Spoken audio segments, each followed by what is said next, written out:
Soy la periodista de investigación Anabel Hernández. En las últimas horas, la periodista de investigación Anabel Hernández ha destapado información que conecta directamente con uno de los operativos más impactantes que cerraron el año en México. Y cuando te cuente los detalles detrás de esta captura, vas a entender por qué nada es lo que parece en la superficie. Estamos ante una captura que muchos celebraron como un golpe contundente contra el crimen organizado. Pero cuando empiezas a escarbar, cuando sigues el rastro del dinero, del poder y de las traiciones, te das cuenta de que esta historia es mucho más profunda y oscura de lo que cualquier comunicado oficial te va a contar. Quédate conmigo porque vamos a desglosar lo que realmente pasó el 31 de diciembre en Culiacán, Sinaloa. Y te advierto que hay detalles en esta historia que te van a hacer cuestionar absolutamente todo lo que crees saber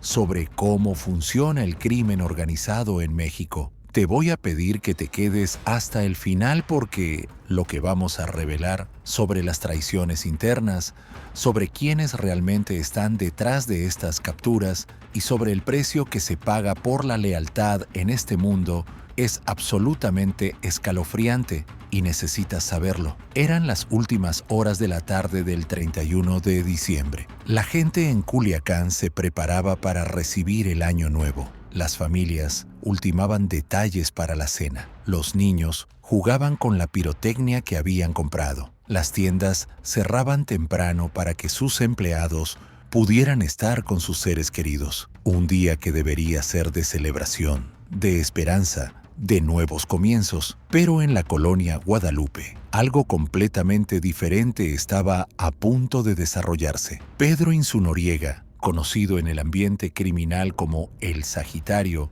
circulaba por las calles acompañado de 3 escoltas. Y cuando digo escoltas, no me refiero a cualquier personal de seguridad. Estamos hablando de hombres armados, entrenados, dispuestos a dar su vida por proteger a su jefe. Este hombre no era cualquier operador de medio nivel, era uno de los principales líderes del grupo criminal vinculado a la estructura conocida como la Gente del Sombrero, una organización que ha logrado mantenerse operando en Sinaloa a pesar de la guerra constante entre facciones, a pesar de los operativos federales, a pesar de las traiciones que han caracterizado los últimos años en ese estado. Pero aquí viene el primer detalle que debería hacerte reflexionar. El Sagitario sabía que estaba en peligro. Nadie se mueve con 3 escoltas armados si cree que está seguro. Nadie toma precauciones extremas si no siente que el cerco se está cerrando. Y tenía razones de sobra para estar paranoico. Apenas un mes antes, el 29 de noviembre, elementos de la Marina habían abatido a su hijo. Pedro Insunza Coronel, conocido como El Pichón,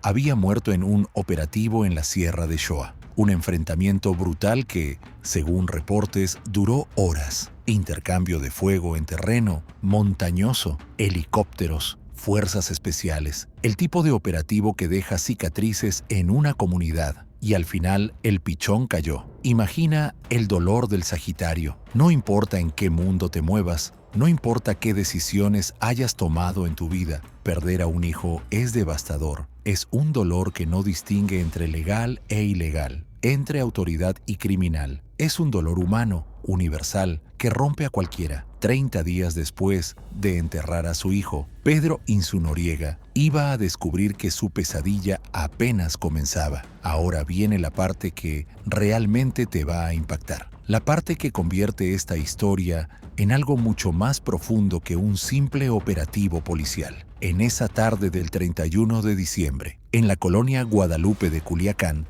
se desató un operativo de proporciones militares. Y cuando digo militares, no estoy siendo dramático. Unidades blindadas bloquearon todas las salidas de la zona, no una o 2, varias, cortando cada ruta de escape posible. Helicópteros artillados sobrevolaron el área en círculos precisos, con tiradores posicionados, listos para intervenir si era necesario. Un cerco táctico perfecto alrededor de un inmueble específico donde el Sagitario creía estar a salvo. Esto no fue un operativo improvisado. No fue producto de una patrulla que pasaba por ahí y reconoció a alguien. Esto fue una emboscada perfectamente planificada, coordinada y ejecutada con precisión quirúrgica. Y aquí es donde la historia toma un giro que debería helar la sangre de cualquiera que entienda cómo funciona este mundo, porque según versiones que han circulado en medios locales,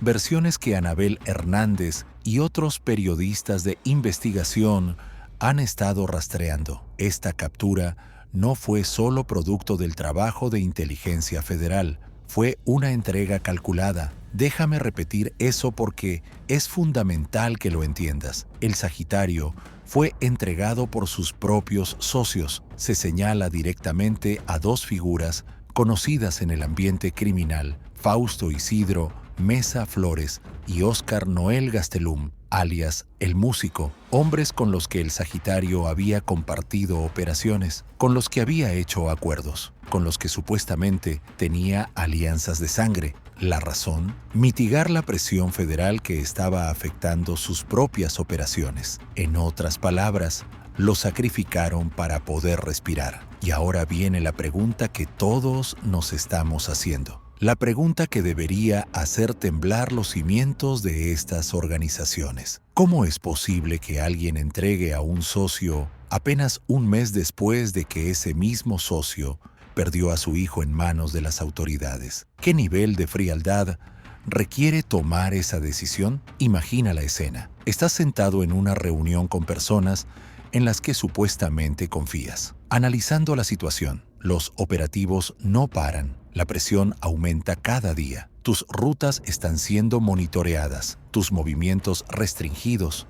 Cada llamada que haces podría estar interceptada. Cada persona con la que te reúnes podría estar siendo vigilada. Y entonces alguien dice, tenemos que dar algo, tenemos que darles a alguien. Y ese alguien termina siendo el hombre que acaba de enterrar a su hijo, el hombre que está de luto, el hombre que está vulnerable. ¿Es estrategia de supervivencia o traición en su forma más pura y despiadada? Pero espera, porque aquí la cosa se pone todavía más turbia y preocupante. Cuando finalmente las autoridades lograron capturar al Sagitario, cuando lo sacaron de ese inmueble en la colonia Guadalupe, cuando lo subieron a un vehículo oficial para trasladarlo, la Secretaría de Marina y la Secretaría de Seguridad y Protección Ciudadana, encabezada por Omar García Arfuch, se adjudicaron el éxito del operativo. Conferencias de prensa, comunicados oficiales, datos sobre la importancia del detenido, fotografías del despliegue de fuerza, todo el show mediático que ya conocemos. Y sí, es cierto que el operativo fue ejecutado con profesionalismo. Sí, es verdad que la coordinación entre fuerzas fue efectiva. Sí, nadie puede negar que sacar a un objetivo de ese nivel requiere capacidad operativa real. Pero, ¿de qué sirven las cámaras de videovigilancia si la información que realmente permitió la captura vino de una traición interna? ¿De qué sirve toda la tecnología de rastreo si quien te da la ubicación exacta es el mismo socio del criminal? Son preguntas incómodas, preguntas que las autoridades prefieren no responder porque arruinan la narrativa del éxito institucional. Ahora, hablemos de quién era realmente el Sagitario, porque aquí hay mucho más de lo que aparenta en los comunicados oficiales. Pedro Insunoriega no era un operador improvisado que llegó a una posición de liderazgo por casualidad. Era alguien que había sobrevivido años en un ambiente donde la esperanza de vida promedio se mide en meses, no en años, vinculado a la gente del sombrero, una estructura criminal que ha logrado mantenerse relevante en Sinaloa a pesar de todas las fracturas, todas las guerras internas, todos los golpes que ha recibido del gobierno y de organizaciones rivales. Pero su verdadero poder no venía solo de su capacidad operativa, venía de su discreción, de su habilidad para mantenerse en las sombras mientras otros buscaban reflectores, de su inteligencia para evitar ser el centro de atención. Mientras algunos líderes criminales ostentan, publican en redes sociales, se pasean en caravanas ostentosas llamando la atención, el Sagitario prefería el perfil bajo, la estrategia del fantasma, operar sin ser visto, moverse sin dejar rastro. Y esa estrategia le funcionó durante años, hasta que sus propios socios decidieron que ya no era útil, que valía más como moneda de cambio que como aliado. En reportes no oficiales, en conversaciones off the record con fuentes del medio, se menciona que el Sagitario tenía control sobre rutas específicas de distribución, no solo de sustancias ilícitas, también de contrabando, de dinero, de armas. El control de rutas en Sinaloa no es cualquier cosa, es poder real, es influencia que trasciende lo criminal y se mete en lo económico, en lo político, en lo social. Quien controla las rutas, controla el flujo de mercancía, y quien controla el flujo de mercancía tiene la capacidad de hacer o deshacer fortunas, de decidir quién opera y quién no, de imponer condiciones, de cobrar impuestos criminales. Entonces la pregunta que todos nos hacemos es, ¿qué pasó realmente? ¿El Sagitario intentó expandirse demasiado? ¿Se negó a compartir las ganancias de ciertas operaciones? ¿Sabía demasiado sobre las actividades de sus socios y se convirtió en un riesgo? ¿O simplemente era el sacrificio más conveniente para calmar la presión federal? Sea cual sea la respuesta, y probablemente nunca la sabremos con certeza absoluta, el resultado fue una entrega que envió un mensaje claro y aterrador, no solo a otros operadores del mismo nivel, sino a cualquier persona dentro de estas estructuras que pensara que la lealtad realmente significa algo. Pero aquí viene lo que a mí personalmente me parece más perturbador de toda esta situación, y te pido que reflexiones sobre esto seriamente. Este patrón de traiciones no es nuevo, no es algo que surgió de la nada en diciembre de 2024. Lo hemos visto repetirse una y otra vez a lo largo de los últimos años en todo México, en Tamaulipas, en Jalisco, en Guerrero, en Michoacán y ahora en Sinaloa con una frecuencia cada vez mayor. Figuras que parecían intocables, que habían sobrevivido décadas en este mundo, que tenían reputaciones de ser implacables y astutos, caen repentinamente en operativos sorpresa, que resulta que no fueron tan sorpresivos después de todo. Y casi siempre, cuando rascas un poco la superficie, cuando hablas con las fuentes correctas, cuando conectas los puntos, descubres que detrás de cada captura espectacular hay una traición, una negociación en las sombras, un intercambio de favores, un sacrificio calculado. En cualquier país con instituciones que funcionan, con un sistema de justicia que opera bajo el Estado de Derecho, esto sería un escándalo mayúsculo. Habría investigaciones exhaustivas sobre cómo las autoridades están obteniendo su inteligencia. Se cuestionaría la legalidad de pactar con criminales para capturar a otros criminales. Habría debates parlamentarios sobre los límites éticos de las operaciones de seguridad. Pero en México, y esto es lo verdaderamente trágico, esto es apenas una nota más que se pierde en el océano interminable de violencia que inunda al país. Mañana habrá otra captura en otro estado, pasado mañana otro líder criminal abatido. La próxima semana, otra operación que las autoridades presentarán como un éxito rotundo. Y este caso, como tantos otros, se irá diluyendo poco a poco hasta que todos lo olvidemos y pase a ser solo una estadística más en los reportes anuales. Y no es que la gente mexicana sea insensible o apática ante esta realidad. Es que estamos absolutamente exhaustos. Estamos cansados de ver cómo se captura a un líder criminal solo para que otro tome su lugar en cuestión de días. Estamos hartos de celebrar golpes contundentes que no cambian absolutamente nada en la dinámica de violencia que vivimos. Estamos agotados de escuchar promesas de que esta vez sí, las cosas van a cambiar. Vamos a hablar de números fríos porque a veces las estadísticas nos ayudan a dimensionar el verdadero horror de lo que estamos viviendo.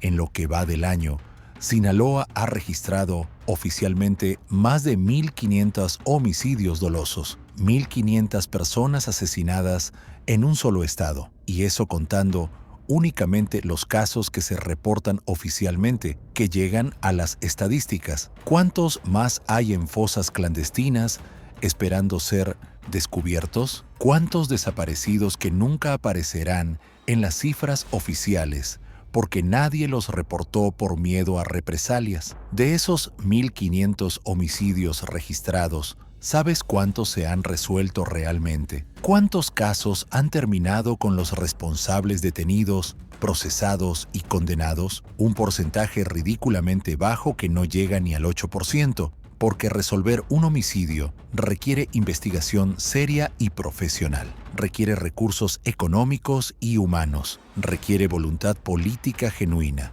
requiere un sistema judicial que funcione. Y lamentablemente, ninguna de esas tres cosas parecen abundar en las instituciones de justicia mexicanas. Ahora déjame contarte algo que no aparece en los comunicados oficiales, algo que solo descubres si hablas con la gente correcta, si escuchas las conversaciones en las calles de Culiacán, si prestas atención a lo que dicen quienes realmente conocen el ambiente. La captura del Sagitario no trajo paz, no trajo tranquilidad, no redujo la violencia. Al contrario, en los días posteriores a su detención, varios de sus operadores fueron ejecutados. No estamos hablando de enfrentamientos con autoridades, estamos hablando de ejecuciones directas, de mensajes claros, de ajustes de cuentas, porque cuando entregas a un líder, no solo lo entregas a él, entregas toda su estructura, sus contactos, sus rutas, su gente, y toda esa información vale oro para quienes quieren expandirse, para quienes quieren tomar control de operaciones que antes estaban vedadas. La traición del Sagitario no fue un evento aislado, fue el comienzo de una reorganización violenta que todavía está en proceso. Y las familias de Culiacán, la gente común que solo quiere vivir tranquila, que solo quiere trabajar y sacar adelante a sus hijos, esa gente está atrapada en medio de un fuego cruzado que no pidió y del que no puede escapar. Ahora, quiero que hagamos un ejercicio de empatía. Quiero que te pongas por un momento en los zapatos del Sagitario durante sus últimas horas de libertad. Acabas de perder a tu hijo hace apenas un mes. El dolor todavía está fresco. Cada mañana te levantas y por un segundo olvidas que él ya no está. Y luego la realidad te golpea de nuevo como un martillo en el pecho. Pero no tienes tiempo para el luto. No en este mundo. Tienes que seguir operando. Tienes que seguir tomando decisiones. Tienes que seguir mostrando fuerza, porque cualquier señal de debilidad te convierte en objetivo. Te reúnes con tus socios, los mismos con los que has compartido años de operaciones, los mismos que estuvieron en el funeral de tu hijo, los mismos que te abrazaron y te dijeron: cuenta con nosotros para lo que necesites. Y mientras te hablan, mientras planean las siguientes operaciones, mientras discuten cómo manejar la presión federal, ellos ya saben que te van a entregar. Ya tomaron la decisión, ya hicieron el contacto, ya cerraron el trato. Y tú no tienes ni idea. El 31 de diciembre te mueves por Culiacán con tus escoltas, tal vez pensando en cómo será el año nuevo. Tal vez recordando que es el primer año nuevo sin tu hijo. Tal vez imaginando cómo habrías celebrado con él si todavía estuviera vivo. Y de repente, los helicópteros, las unidades blindadas, el cerco perfecto. Y te das cuenta de que no hay salida, de que la información que permitió este operativo era demasiado precisa para ser producto de vigilancia externa. Alguien te entregó, alguien en quien confiabas, alguien a quien considerabas socio, alguien con quien compartiste mesa, riesgos, ganancias, y en ese momento, mientras te esposaban, mientras te subían al vehículo oficial, mientras las cámaras captaban cada segundo de tu captura para que las autoridades pudieran presumir su éxito, ¿en qué pensabas? ¿En tu hijo muerto? ¿En la traición de tus socios? ¿En todo lo que habías construido y que se derrumbaba en cuestión de minutos? ¿En tu familia, que ahora quedaría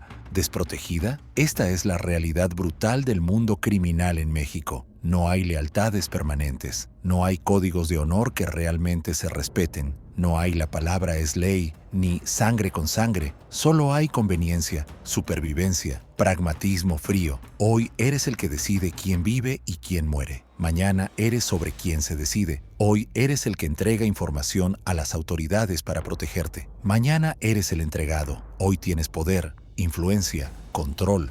Mañana estás en una celda federal sin saber si alguno de tus socios va a intentar eliminarte incluso ahí adentro. Pero déjame decirte algo que es todavía más perturbador, algo que debería preocuparnos a todos como sociedad. Las autoridades saben perfectamente cómo funciona este sistema de traiciones. No son ingenuos, no creen que sus capturas son producto exclusivo de trabajo de inteligencia impecable. Saben que detrás de cada operativo exitoso hay negociaciones, hay intercambios, hay acuerdos en las sombras con criminales que están dispuestos a entregar a otros criminales a cambio de protección o de territorio, y lo aceptan, lo normalizan, lo incorporan como parte de su estrategia, porque la realidad es que sin esas traiciones internas, sin esa información privilegiada que solo alguien de adentro puede proporcionar,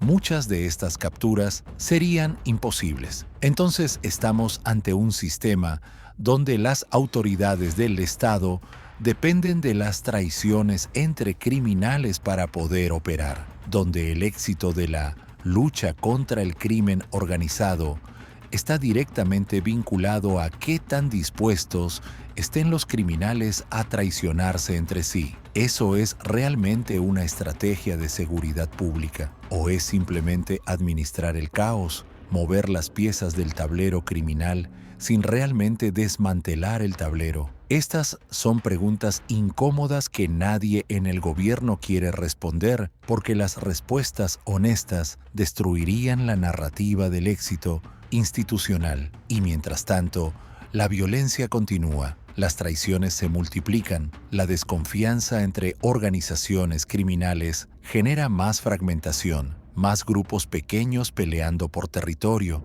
más violencia descentralizada que es todavía más difícil de combatir que cuando había menos estructuras pero más grandes. En los días posteriores a la captura del Sagitario, las redes sociales en Culiacán se llenaron de mensajes, algunos celebrando, otros cuestionando, muchos simplemente expresando cansancio, porque la gente de Sinaloa ha visto esto demasiadas veces, ha vivido demasiados ciclos de capturas espectaculares seguidas de reorganizaciones violentas, ha enterrado demasiados inocentes, atrapados en fuegos cruzados que no les correspondían, y saben, con esa sabiduría dolorosa que solo da vivir en medio de la violencia constante, que esta captura no cambiará nada fundamental, que mañana habrá otro Sagitario, que las traiciones continuarán, que la violencia seguirá siendo parte de su realidad cotidiana. Déjame mostrarte algo que debería indignarte profundamente. El operativo que capturó al Sagitario involucró decenas de elementos federales,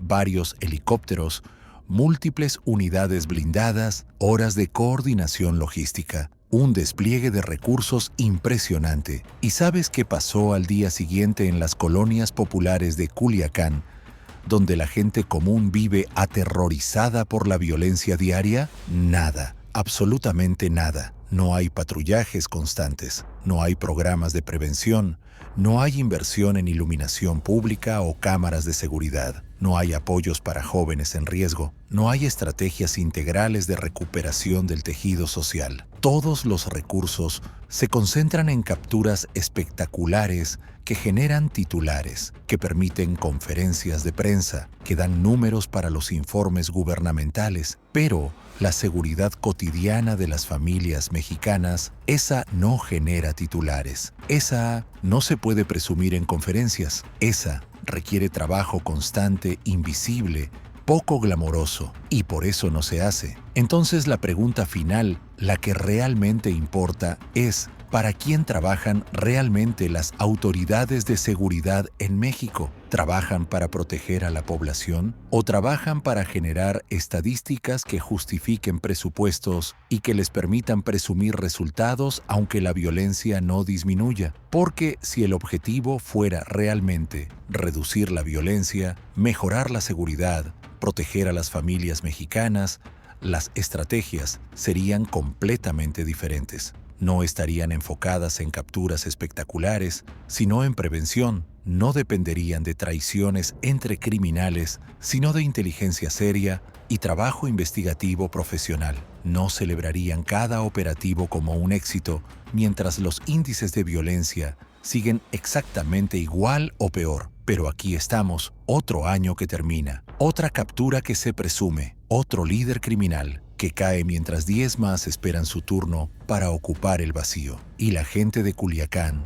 la gente de Sinaloa, la gente de todo México sigue atrapada en medio de una guerra que no pidió, que no puede ganar y de la que no puede escapar. El Sagitario está detenido. Sus supuestos socios que lo entregaron siguen operando libremente. Las autoridades celebran, los medios reportan, las familias lloran y el ciclo continúa. Interminable, brutal, desesperanzador. Esto es México en 2025, un país donde las traiciones entre criminales son más efectivas que las estrategias gubernamentales, donde la lealtad se mide en conveniencia temporal, donde un padre que acaba de perder a su hijo puede ser sacrificado por sus propios socios sin que nadie pestañee. Y lo más triste de todo es que esta historia, esta captura que estamos analizando hoy, mañana será olvidada, será reemplazada por otra igualmente brutal, igualmente compleja, igualmente desesperanzadora, porque en México las tragedias no escasean. Lo que escasea es la memoria colectiva, la indignación sostenida, la exigencia constante de cambio real. Nos indignamos por un día, compartimos la noticia, comentamos nuestra frustración y luego seguimos con nuestras vidas porque no hay tiempo ni energía emocional para mantenernos indignados por cada atrocidad. Y es precisamente esa normalización de la violencia, esa aceptación resignada de que así son las cosas, lo que permite que el sistema continúe funcionando exactamente igual, año tras año, captura tras captura, traición tras traición. ¿Tú qué opinas? ¿Crees que las autoridades realmente están combatiendo al crimen organizado? ¿O simplemente administran las piezas del tablero criminal? ¿Crees que las capturas, como la del Sagitario, cambian algo fundamental? ¿O son solo shows mediáticos que mantienen la ilusión de que hay control? Déjamelo en los comentarios. Cuéntame tu perspectiva. Cuéntame si donde vives también has visto este patrón repetirse. Cuéntame si todavía tienes esperanza de que algo cambie o si, como tantos mexicanos, ya te resignaste a que esta es nuestra realidad permanente. Porque al final, esa es la pregunta más importante de todas. ¿En qué momento decidimos como sociedad que esto es normal? ¿En qué momento aceptamos que la violencia es parte inevitable de nuestra vida cotidiana? ¿En qué momento dejamos de exigir que las cosas sean diferentes? El Sagitario está preso, su hijo está muerto, sus socios lo traicionaron. Las autoridades celebran, los titulares lo olvidarán en una semana y todos seguimos adelante como si nada, como si esto fuera normal, como si no hubiera otra manera de vivir, pero sí la hay, tiene que haberla. Y empieza por no olvidar, por no normalizar, por seguir cuestionando, por seguir exigiendo, porque el día que dejemos de indignarnos, el día que aceptemos totalmente que esto es lo que somos, ese día habremos perdido mucho más que la seguridad, habremos perdido nuestra humanidad.